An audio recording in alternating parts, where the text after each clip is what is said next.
Okay. Hey, RC, you know what we forgot to do last time, beginning of our episode with Charlene? We forgot to introduce ourselves. So, hey, I'm Aaron Williams. And I am RC Shaw. And we are the hosts of the King's Further Reading podcast. And we're really glad you're here. Today we're talking short stories. Aaron, do you often read short stories? Be honest. No, I don't. Really? Before Sue's collection, who we're talking to today, the last one I read George Saunders' most of his new collection a year or two ago. Okay. You? I read it as often as I can. I read it in the New Yorker. I try to read one whenever I see it, or the Walrus. And so I read them little pieces, but I guess maybe not often in a collection form like we have with Sue Murtagh today. Yeah. So. Yeah. I just want to say about Sue, I worked her book launch for Bookmark back in October or November. Man, I showed up with like 45 books or something like that at a classroom at SMU, and people started showing up for her launch with Alexander Macleod, and they just kept coming and coming and coming. And by the time she started, there were 170 or so people in the classroom, standing room only, probably borderline fire hazard. Wow. And sold out of the books I brought like within 10 minutes of showing up. Nimbus had to bring down more books. So there was all that hoopla around it, but the event itself lived up to the hype. It was really a special event. So would you say top 3 book-selling moments? Oh, for sure. The sample size isn't huge yet, but I would say top. Oh, amazing. Yeah. Well, we have Sue Murtagh on the show today. She lives in Halifax. Her writing has appeared in the Nashwaak Review, Grain, Carte Blanche, the Humber Literary Review, Yolk, and the New Quarterly. She won the Budge Wilson Short Story Prize in 2016. In 2020, she apprenticed with Alexander Macleod through the Writers' Federation of Nova Scotia, Alistair Macleod mentorship program. That's 2 Macleods. She then graduated with distinction in 2022 from the Humber School of Writers, working with Danila Botha. We Are Not Rich is her first book, and we are excited to have Sue Murtagh in the studio today. Right on. And a final note, this will be the last episode of Season 3 of Further Reading. We hope to talk to you again next fall. Yeah, thanks for listening.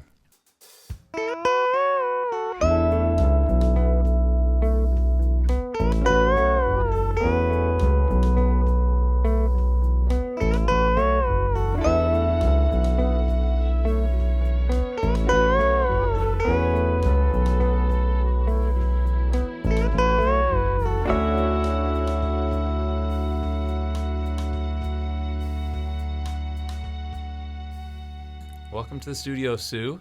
Thank you. Really nice to have you. Happy to be here. Aaron. Hi, Sue. How you doing? I'm doing great. Thank you. Awesome. Yeah. I just wanted to start by saying congratulations for this beautiful collection of stories called We're Not Rich. And I was curious to hear a little bit about the genesis of the whole collection. So when did you start it, and what did it look like from the starting to what we see in front of us now? Well, it didn't start as a collection. It started as a story. So in 2014, I took an advanced creative writing seminar at St. Mary's University with Dr. Alex Macleod. And the whole deal with that seminar was it was a workshop. And so it was a short story workshop. And so over the course of the 2 half courses over the academic year, we wrote 5 or 6 short pieces. And then we were responsible to critique everybody else's work as well. So 50% of your mark was your participation in how you critiqued other people's work and how involved you came in it. And the other 50% of your mark was how you took the feedback and incorporated it into your drafts. Okay. So that was just an amazing experience for me. One of the pieces that I wrote in there won the Budge Wilson Short Story Prize in 2016. Nice. Is that the Writers' Fed one? Yeah, it was called at the time it was called the Atlantic Writing Competition. Right. Now it's Nova Writes. Yeah. Mm-hmm. And I entered that because you could get feedback from on your work. Yeah. And so that's why I entered that. So I did those 5 pieces. 1 or 2 of them appears in a different guise here. Then I did, and then I took, I went back and took the beginner class 2 years later, I think. I'm not sure, or a few years later. Maybe it was later at after that. SMU again, there was Yeah. Okay. Yeah. Yeah. And then, so I developed an interest in trying to submit to literary magazines, Yep. get some feedback from that. I was accepted and did the mentorship program at the Writers Fed, and luckily enough, they paired me with Alex, so continued to work on pieces there. Then I took the Humber Creative Writing Program, which is sort of an atelier workshop program over the course of a year where you just work on a manuscript.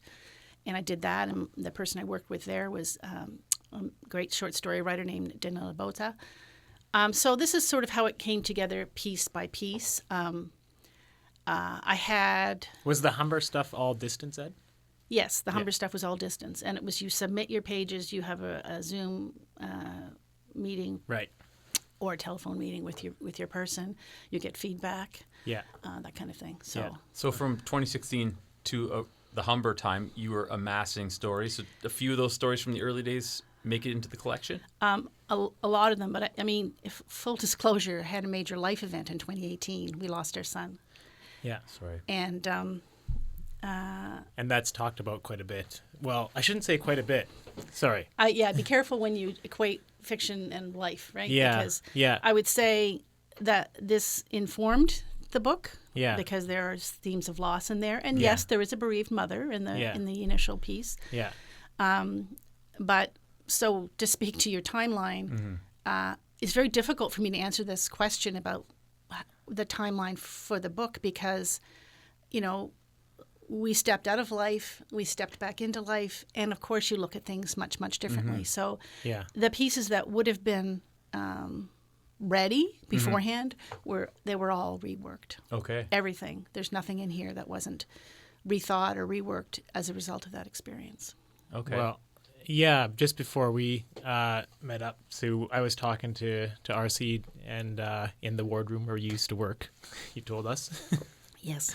And it was so beautiful the way, like you say, it informed, definitely one of the stories, and obviously it's informed everything. Informed a ever lot since. of the stories, actually. Yeah. Yeah. But yeah, it was pretty amazing what you did. Yeah, and so when did you know you had a collection brewing here? When you had 5 or 6 stories? It's 13 stories and We're Not Rich. Right, and there's a lot of not good stories that aren't in there, so these are just the ones that were good enough. When did I know I had a collection brewing? Well, I think Alex probably mentioned it fairly early on, but I'm not sure that I believed it. And then Danila, the second person, mentioned it. I remember a couple of sessions in, she said, and when you do a collection, I'd be happy to blurb your book. And I said, I don't know what you're talking about. So it didn't really seem like it would work or that it would be something. I mean, what I was aspiring to at the time was trying to get these things into literary magazines, Yes. which is very, very difficult. Yeah. I mean, before I came to the podcast today, I was just reflecting, and I looked back on this little list I have of places I submitted these pieces and how many I submitted and what the reaction was. And I did 108 submissions Oh, Wow. wow. of individual pieces to various literary magazines. Some, I believed, a few of them were multiple because I thought they should be in print, and I was trying to figure out how to get that done. Yes. Yeah. So that was the goal at that point, was to try to get in some literary magazines that are respected. And to try to figure out that whole world, which is very complex. What is the, what is this magazine all about, or this publication? What are they looking for? Is this thing good enough, or is it just not right? Or is it, that Sounds kind of like thing. some very conscious, like submitting that. I think a lot of people just sort of, plaster the lit mag world with everything they've Which done. I think creates a lot of work for the people who either work for no money or little money, and very, very, very hard in those magazines. Right, So, I was listening to the other versions of your podcast the other day, and you had a Nick McCaskill on, and I went to a workshop she did at the Writers Federation about how to submit, and she was very good about saying, be very mindful of where you're submitting, do your homework. Yeah. This kind of thing. And so I did take that workshop, and that informed how I approached it. So how many of these stories were in print before you got your book deal? So I would say I'm going to say maybe 5, maybe 6. I'd have to go back and count Yeah. that. Of the, what's the total in the collection 13. again? There's 13 pieces in the collection. Yeah. One of them was in 2 places, Oh, really? which is unusual. It was Peace Extermination was Yes. in the Nashwaak Review, and it was also in the Walrus Oh, after the book was put together. okay. So Subscribers to both of those must have felt ripped off. maybe, I don't know. Quite a few years in between, and actually the version that's in the Walrus is the version very close. Well, it is the version that's in the book actually. Okay. And it's different than the Nashwaak version. So that's an example of a piece that would have Oh, yeah.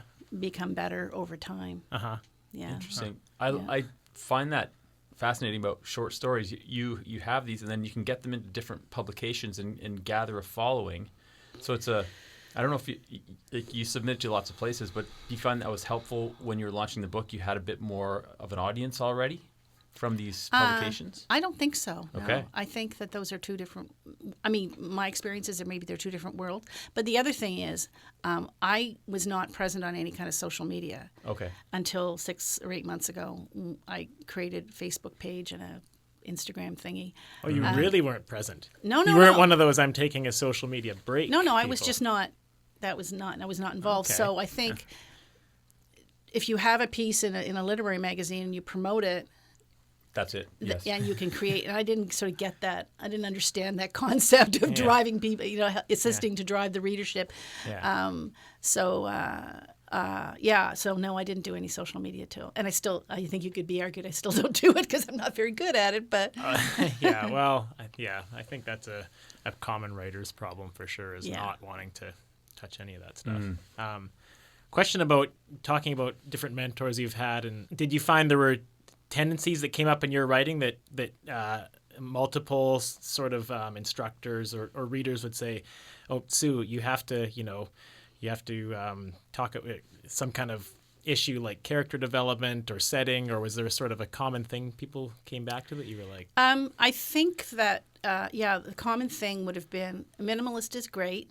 okay, But give us the odd adjective. oh, okay, And yeah, maybe put us in yeah. the room with people when they're talking to each other, that kind Okay. of thing. So I was and I think still am pretty minimalist. Yeah. But I was so minimalist. Yeah. I must have had this idea in my head. Well, you people are smart. You should figure out what's going on in this story. But that's not a good thing. So To a point, it is, though, to give your reader some to credit. give yes, exactly. But things like micro gestures when people are having a conversation, trying to give them some sort of put them in a place and have them doing something while they're talking, as people do, just to help people along there. Yeah. Also, just to sort of expand a little bit. I've had a lot of sort of comments around just slow down, Yeah. linger, fill things in, Yeah. that kind of thing. Yeah. Pacing. And so I definitely had a lot of feedback around that Yeah. from several people. Yeah. Yeah. Go ahead. I was going to say about the pacing. I found was really well measured Oh, thank you. through the collection, and just jumping to your blurbs. These are some beautiful blurbs from impressive people or people with platforms. So when the blurbs started rolling in, how do you feel about that kind of really positive praise to your work? Oh, it's terrible. It's the worst thing, and nobody should get that. Are you being sarcastic? No, not at all. I think it's important to both take seriously and not take seriously all feedback. So having had maybe almost 100 rejections, and with some either no feedback or generic feedback or really, really good feedback, and being of a certain age, I think that it's important to figure out what you want to take in and what you want to discard, to take it all in, but then to say, okay, because I don't know that you can react to every positive and negative thing. I mean, the positive feedback is great, but I sort of peeped into Goodreads the other day and went, Oh gosh. some of those people aren't that nice. No. Yeah. But and this wasn't even bad stuff. It was just like mildly, not Indifferent or mildly dismissive. something. A Yeah. little 2-star with no comment. No, Thanks a lot. there was no. I haven't gotten a 2-star yet. Okay. So I mean, taste is extremely personal, isn't it? Yeah. And very subjective. Yeah. And there may be something that is objectively well written that is just not your thing. Right. Yeah. Right. And I think I respect that. So clearly, the publishing folks wouldn't have approached people who were going to be not appreciative of this kind of work. Yeah. Right. Yep. Yeah. So I think that's part of it too. But it was very, very gratifying. And I had there's a little blurb from Lisa Moore on the inside, not on the back cover, but on the front cover. Yes. And I had the pleasure to meet her at the Afterwards Literary Festival. Okay. Yeah. And she's just so wonderful. And I was just That's so so cool. thrilled to have her read and That's great. read the book and like the book. So Yeah, it is an exciting thing when you get an endorsement like that. yeah, Yeah. from somebody you respect. Yeah. Yeah, totally. Yeah. I want to dive into a few stories. Sure. First of all, I'd ask you, do you have a favorite or a least favorite? Or what one jumps to mind when you think about your collection? It depends on the day. Ah, So today, I'm quite liking the motorcycle story. Patches. Patches. Yeah. Today, I'm liking that very much. Okay. Let's start. Can we start with that one? Sure. You go on with it. So it's a piece about, it depends what you think it's about, but it can be read a couple of different ways, as I think all my pieces can. But as a story on its surface, it's a piece about a woman named Annie who falls off a winery deck one day and runs into a colleague from work who is on an outing with a motorcycle club, Harleys mostly. I think it is just Harleys, and sort of maybe or maybe not tentatively begins a relationship with him. And we just see them over the course of what could be considered their first date, where they go for a ride together in the parking lot of the Walmart in Halifax. Yes, Yes. on a trike, Harley. It's the kind of it's a great big Harley that has 3 wheels and a trunk. Yeah. So it could be. That called was the trike. that was I learned a lot about those in So reading did your I. story. I Me learned too. a lot in writing that story. Did you go on the website then? I looked at all kinds of interesting things. There's a really interesting culture around it that I found.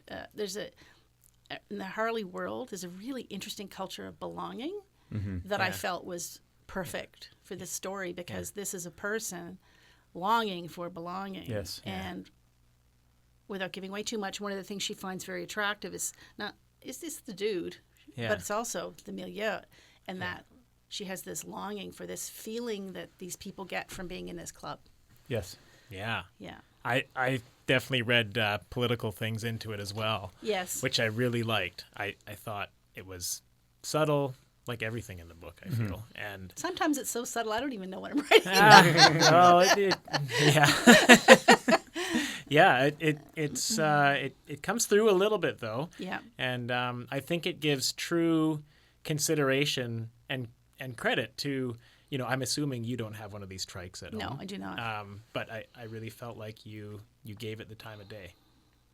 Yeah. That whole world. And she was the main character was stood up at the winery. Yes, she was. By a date that she had arranged. From a dating app. A dating app. The sort of the last in a line of inappropriate people. Right. my She goodness, would have, It's inappropriate. is right, inappropriate people Yeah. that she would have encountered. Yeah, and so throughout the collection there are women of that age, and I don't think her age was specified in the story. No, it wasn't. No. But that have either left a marriage or don't have a partner and are maybe looking for something new. Is this I guess a character type that you enjoy writing about? I didn't know that it was, but I think I'm interested in connection and disconnection. I'm interested in loneliness. I'm interested in belonging, and I think and change. Mm-hmm. And so I think you have people, in this world, in this book, who you have 2 pieces actually from the point of view of a young person. That's 2. Yes. 1 piece from the point of view of a dude. That's 1. Yes.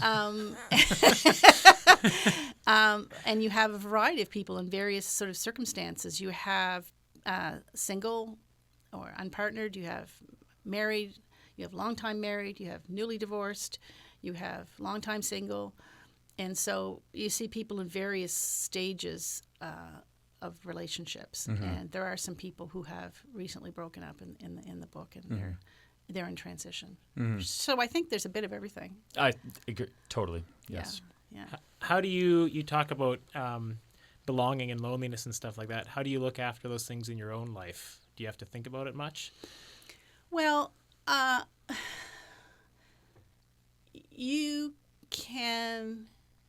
It's a really good question.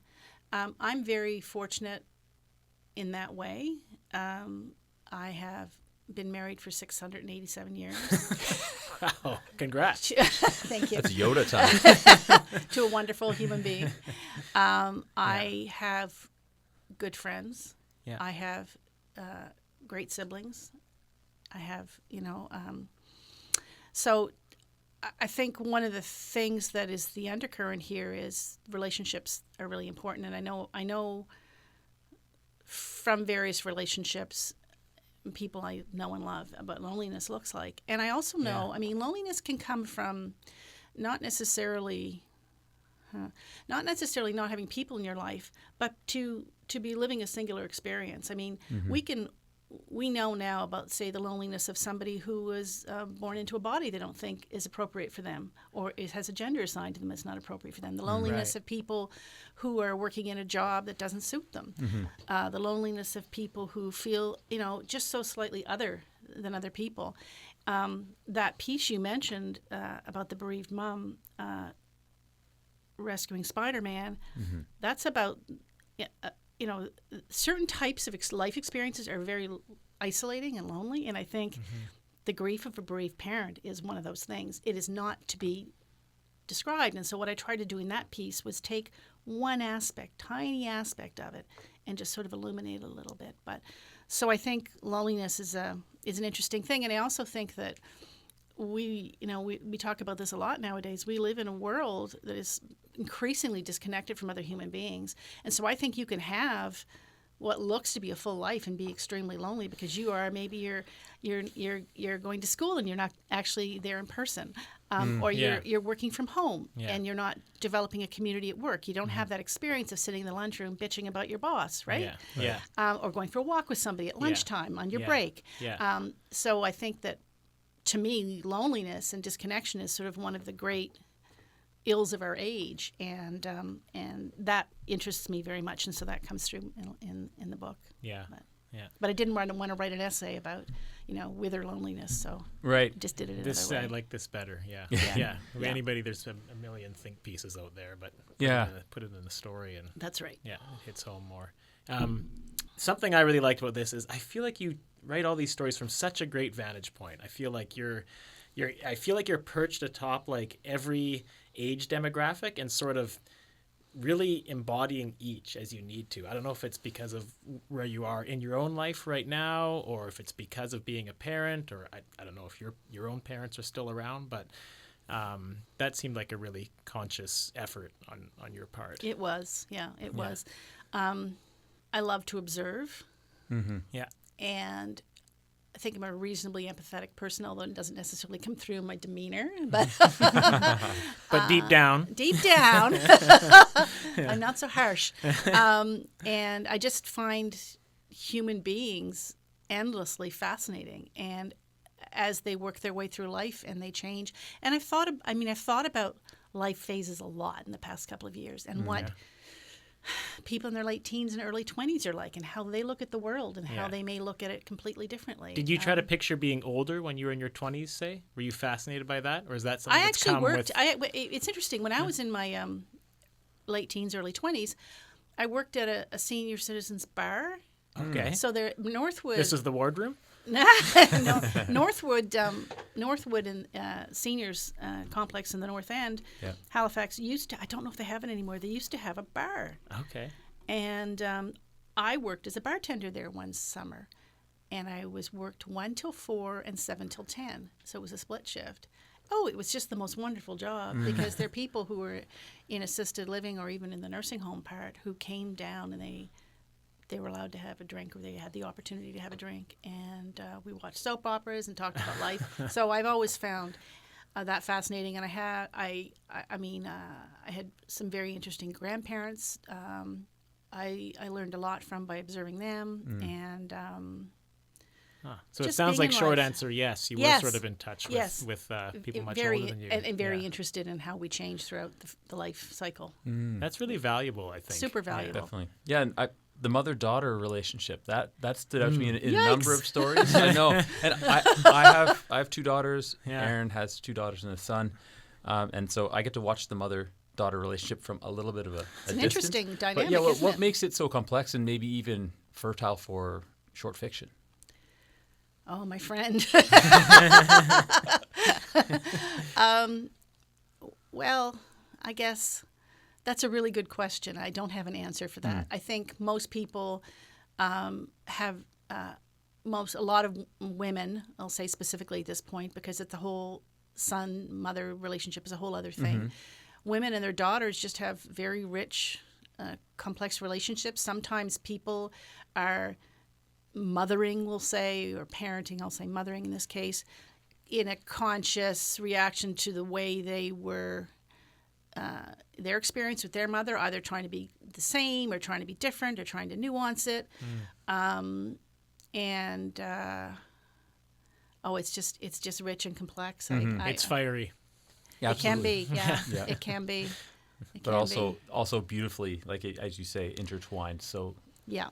so I'm interested close. also in sometimes, I think there's one piece here you'll find that the granddaughter and the grandmother get along better than the mother and the daughter. yes, And I think that's really interesting when you have the skip a generation thing where Less baggage. there's less baggage and more context. And so I was really interested in that one too. I'm really interested in these relationships between older people and younger people. And there's another piece in there. Same old lady actually, but she's develops a friendship with a doctor who is allegedly on stress leave, who doesn't want to go back to work. No. And this is a younger person and an older person. I'm really interested in that dynamic. Yeah. I found it delightful when I would encounter a character from an earlier story in a later story. Right. And I'm curious to see, was this, obviously it was conscious at some point, but Yes. at what point did you think, ooh, these could be linked stories? Erin and I were talking about how this is nearing novel territory, or, and I see that in one of the blurbs as well. But Yeah. When I realized I might have a collection, I was almost instantly interested in doing a linked collection. I like Elizabeth Strout's stuff, where she has the whole Olive Kitteridge thingy, where people reappear. It's more that this particular character, Olive, sometimes is a major character and sometimes sort of a walk-on. I'm interested again because I'm interested in connection. I'm interested in the way how someone can be a main character in someone's world and nothing in somebody else's, a walk-on, and then a major character in somebody else's world, and the different personae we have in our lives. And so I was always interested in doing linked collection. As soon as I realized it was going to be a collection. So then I started to say, well, are some of these, how do these people know each other? Because this is pretty much let's be honest, it's a uniform, middle class, upper middle class demographic. It's a pretty, okay, you could argue, yes, this is a book about vanilla people, I mean, but people are people in all their complexities. Totally. Once I sort of realized this was a particular milieu, well, of course, there's going to be some interconnection in some of these worlds. Yep. And so once I'd started thinking that way, it became really much more interesting because I thought, well, in this person's world, where could this person pop up? And how do these people? And I've done a story about a pair of folks who have been married for about 50 years who are breaking up, great divorce, and there's a daughter in this. She becomes the daughter in the motorcycle story because I'm sort of, who am I sort of intrigued by here? They've moved out, right? Or they've So, sorry, one of them's going through cancer treatment, right? Well, yeah. The So this couple, piece is called Siesta Key, and it's, Yes. it's an Yeah, older yeah. couple. Oh, They've yeah, been yeah. They've been separated Yeah. for a year or two. They're living in separate places, Yeah. but they're still married, and there Yeah. doesn't seem to be any divorce on the horizon. And so Yeah. when the husband has a cancer operation, the wife sort of moves back into the house temporarily to help him recover from Yeah, that. And their yeah. daughter is her name is Annie. She's the protagonist in the motorcycle story. Yeah. Yeah. But she sort of has a walk on there, and that's actually where the expression "we're not rich" comes out. Is Yes. that conversation between mother and daughter, again a charged Yeah. relationship, where the That's such a small little phrase that I've become conscious of us using. oh yes, Yeah. it's a You very hear it everywhere. It's a very common phrase in the middle class, Yeah. my friend. Yeah. And I think it's really important to be mindful that our our viewpoints on these things or our perspectives are not global. You know, they're Yeah. not. One of the most yeah. like lasting lessons of high school for me was I had a history teacher, and this was during some teacher unrest in BC Yeah. when I was in high school, and he said, "Yes, we're fighting about this and that, but I'm still in the top 2% of earners worldwide." Exactly. And I was blown away by that. Yeah, I mean, you think of these things, and so it's a very particular demographic, and it has this sort of interesting sort of position to wealth, interesting perspective on it, and so we have this young woman. Essentially, I mean, really, there's only a few places in the book where I explicitly call people out on privilege. Because that's really what this is also about, let's be honest, and that's one of them. Yeah. I might know the other one. Do you know the other I one? know. Take a stab. Well, Take a stab. The doctor who skips the queue, she kind of Okay, that's maybe this. Okay, you found another one. she Yeah. yeah, Fair enough. She Okay. kicks back. Maybe and there's says, more than two. yeah, maybe there are. And then the student in the English teacher's class who hears about the wildfire and says, Oh, Hakeem. "Did anyone die?" Yeah, Hakeem. Yes. Did anyone die? No. Did Yeah. they lose their land? No. Yes. And she Oh. changes the subject. Oh. Yes. So subtle. Yeah. Yes. So that is. Thank you. That was a very good close reading. And I'll deny it's there in the future. Oh. But yes. So in the end, I mean, in this final piece, you have a young person. It had to be a young person's perspective. Looking back, really, if you could read it as sort of judging everybody who's in the book previously, including her mother. Yeah. So in that case, this is a young person working abroad, watching, or maybe not watching, her house burned down in the Tantallum wildfires, or a place like Tantallum wildfires, Did that? You must have wrote that one after the. that was the last piece I wrote. Oh. Yeah. And it was good because I was able to sort of really think about what do we need, and this is where Alex was also the editor of the book, Yeah. Dr. Macleod, Yeah. and we talked a lot about what do we need to, like, what's missing here, and what do we need to finish this thing off. So what are the gaps? in like in the sense of tying together the whole collection? You Yeah. mean that? Yeah. Yeah, and so that was a conscious effort, Yeah. and I really wanted it to be the point of view of a young person. To finish it. Yeah. Um, What else did you have in mind as far as trying to wrap things up? Well, Alex pointed out it might be a good idea to have a piece in there from the point of view of a male. And Dave, so that's where Dave comes from. Yes, Dave, the Dave, snowblower. the snowblower Oh, guy. yeah. And he's a real stand-up guy. Yes. Dave is maybe a little naive. But- As all snowblower guys. As all snowblower guys are. And this concept of sharing a snowblower does exist in some neighborhoods, Yeah. just not in this neighborhood. Yeah. Where people want to have their own great big snowblower. Yeah. And then, what? I probably have only one more question, and it's about alcohol because it's dry January, not for all of us. How you but, doing? For all of us. but yeah, I'm doing okay with it. What's in that cup? But there are a number of characters in your stories who either drink to excess or maybe self-medicate with alcohol. So Right. is that something that you wanted to say something about, or is it just the way that you've seen it happen for some people. I think there's something there about escapism more than anything else. There are various forms of escapism. There's consumerism. There's relationships. There's that golf swimming. tournament story where there's that was such an unusual setting it's and such a brutal situation. Yeah, it was. I think It was it's brutal. actually frankly one of the darkest pieces in the book. I think so, yeah, but really- surprisingly so, yeah. Yeah. Because it has the sort of the sunniest setting in a way. Oh, it's brutal. Yeah. I mean, I shouldn't say that, but I think it is a little bit. Yeah. That's that's I think the alcohol use of that individual fits in exactly with the character and the demographic. And I mean, we live in a world now that's becoming much more sober curious, and it's not weird anymore to go out and I was at a party just last week where there were people were drinking non-alcoholic Guinness and non-alcoholic what's the Mexican beer called? Corona. Non-alcoholic Corona, and so it's the world is changing, but for some of these people, they didn't get that memo. So. Yeah. Yeah. Well, great, Sue. I think it's probably about where what we wanted answered.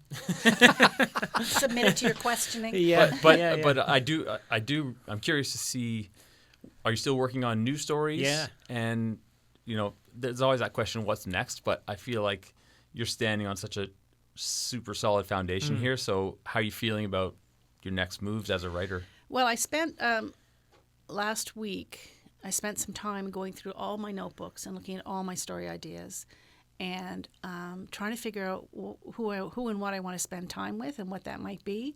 I was at before Christmas, I was at a literary event at Mount St. Vincent with some other wonderful folks, and Sue Goyette was there, and I'd never met her, and I said, I'm not sure I've got too many ideas, I'm not sure what I'm going to do next, and I said, I don't know if it's a short story, or I don't know if it's a novel, I don't know if it's a play, and she said, well, just get out there and play with it, and it will tell you what it is. So I'm kind of going to spend the next couple months in a process of exploration where I start writing things and see what they seem to be. So I have tons of ideas. I read your little, I forget where it was, but some online publication. You're talking about setting the timer and stuff like that. Will you be doing that then? I still do that. You do that. Well, it's a great for a procrastinator. Because it gives me sort of a space that's a sacred space in a way to This is what you're doing now, and this is devoted to this, so half-hour increments. It's also maybe a focus thing. I don't know. So I put the focus timer on the computer, and I say, okay, maybe I have no idea what's going to come out here, but I'm going to do something for the next half hour. That's a good segue into something RC and I ask everybody here. Do you have any advice for people listening to this podcast about writing and how to get started or keep going? Well, I'm kind of the wrong person to ask how to get started because I waited till late in life to do this, but I was making my living with words in other ways. Yeah. I worked in journalism, I worked in communications. But I think that figuring out all about rejection is really important. And for me, the exercise of dealing with the literary magazines and trying to get things published in them was a really helpful exercise in getting over myself, to be honest. But I think sort of indifferent rejection is really good. We're not going to tell you why. We just don't want you. In fact, maybe we're not even going to send you a letter. I think it was, to me, a good exercise in just going through the discipline of understanding that there's somebody out there reading this stuff and they may like it or they may not like it or they may like it and it's not for them, that type of thing. So I found submitting to literary magazines as a beginning writer was very helpful because they have deadlines, they have very specific word counts, they have very specific needs, and understanding the concept of A, there's a real readership out there, and B, you can be rejected from that. Yeah. I found that useful. Very good. That's great advice. I just wanted to say thank you for writing this collection. There are some images and scenes that will stay with me forever. So I really enjoyed it, and I hope I'm going to plug it out to anyone listening. You should pick up We're Not Rich by Sue Murtagh. So thank you so much for coming in. Thank you. A pleasure. Thank you, Sue. Thanks.